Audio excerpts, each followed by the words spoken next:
Hi, this is Scott Garibay, and today we're going to talk about Dungeons & Dragons 5th Edition. We're going to talk about Strixhaven. We're going to talk about Silvery Barbs.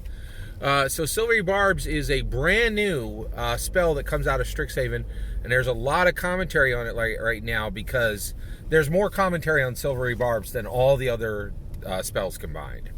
And the reason why is there's a lot of Dungeons & Dragons 5th Edition commentators and a lot of Dungeons & Dragons 5th Edition commentators who are saying it's overpowered or broken.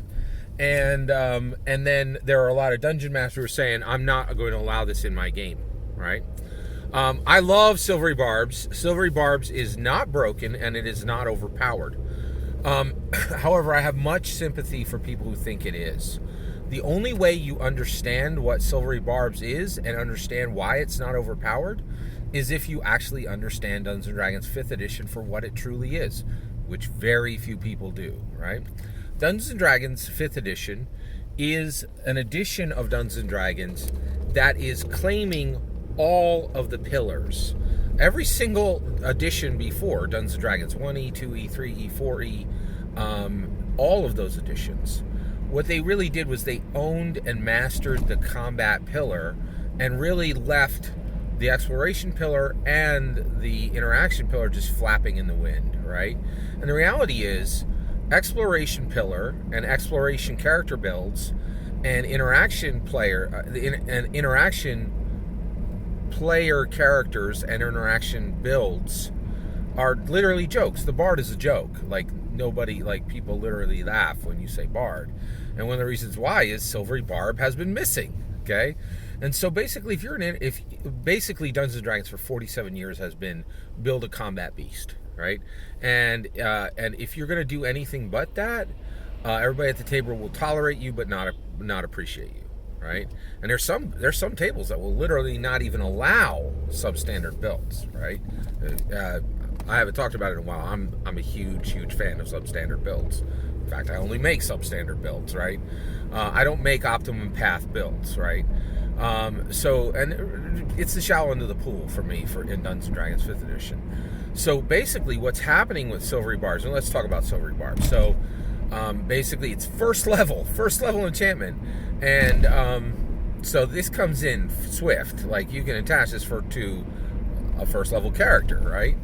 And what it does is basically, if you see if the player character with Silvery Barbs sees any non-player character, actually sees any player character or non-player character, to my knowledge, make a successful attack roll, they can force the person to roll again, right, and then take the lower. And then also they can give advantage to another character, including themselves. That is astounding. That is incredibly powerful, right? And the reality is, it's not combat oriented. It does actually what it does. It actually is. So what it does is it's just a thumb to the nose of combat builds, right? And it's giving, and get this, and you're like, oh, is this helping casters? No, pay attention. This isn't helping casters. Any class can take Strixhaven initiate feat and become a caster. So you can have a fighter caster, right? That's how powerful Strixhaven is. Strixhaven is a complete cry to the sky that Dungeons & Dragons is coming to claim full mastery and full control of the interaction pillar and the exploration pillar. And if you think Dungeons & Dragons is combat, you're wrong. It's just Strixhaven is an exclamation to the entire Dungeons & Dragons community that if you think the game ends at combat, you are shockingly wrong, right? And this gives interaction characters, gives any player character of any class, because you can get there with any of them through what's in Strixhaven. You can get this feat on any class, okay, with Strixhaven. And once you've done that, you could take a subpar non-combat build and just jam it to the wall to anybody who did a full combat build, right? Which I absolutely love. I love that Strixhaven is saying Dungeons and Dragons 5th edition, unlike any other edition of the game, is fully claiming exploration and interaction pillar. And Strixhaven is a shocking shout to everyone saying combat down, interaction up, right? We're not there with exploration yet. It's going to be tricky getting there with exploration.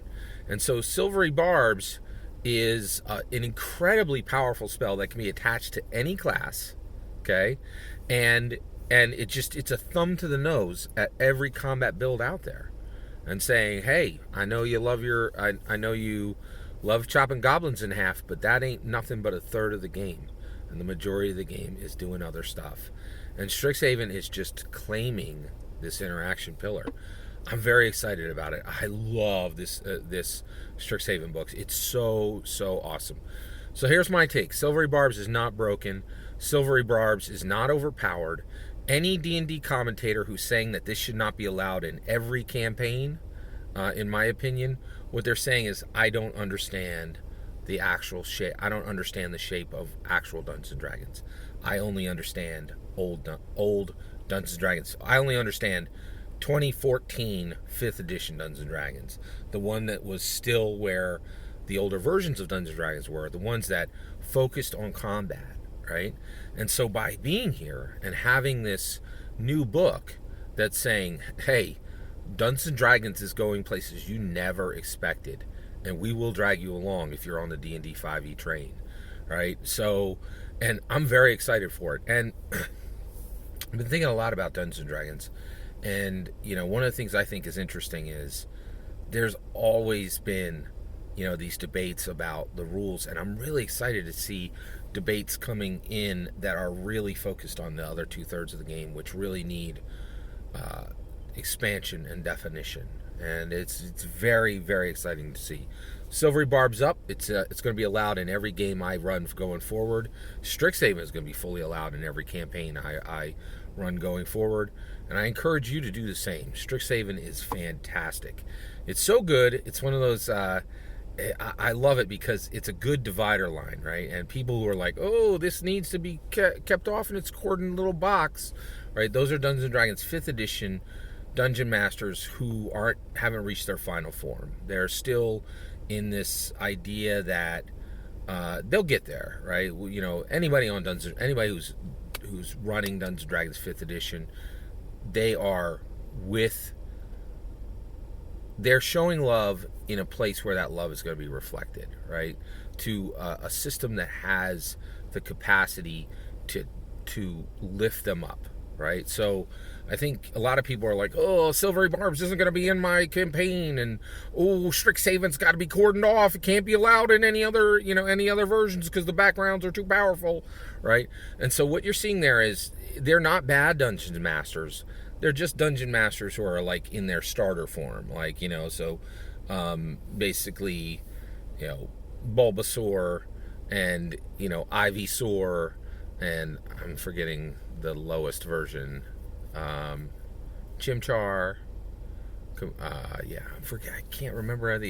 They're just in their lowest form, and the game is going to lift them up to the higher forms, which is great, right? And they're going to see that the exploration column is just as important as the combat column. And here's the secret. It's actually a lot more important. And actually, what we're about to see with Strixhaven is a door opening, right? A door that's been closed. And I think people are going to realize this is the true game. Strixhaven was what Gary Gygax always meant for the game, right? The let's chop a goblin in half, that was for the first 47 years. And I think maybe we're going to be in interaction for another 47 years. And then 47 years from now, when we're on Mars, that's when the exploration column of Dungeons & Dragons really will unfold, right? So no need to think lesser of the dungeon masters, of the commentators and the dungeon masters, oh, I'm so afraid of Strixhaven, I can't allow it.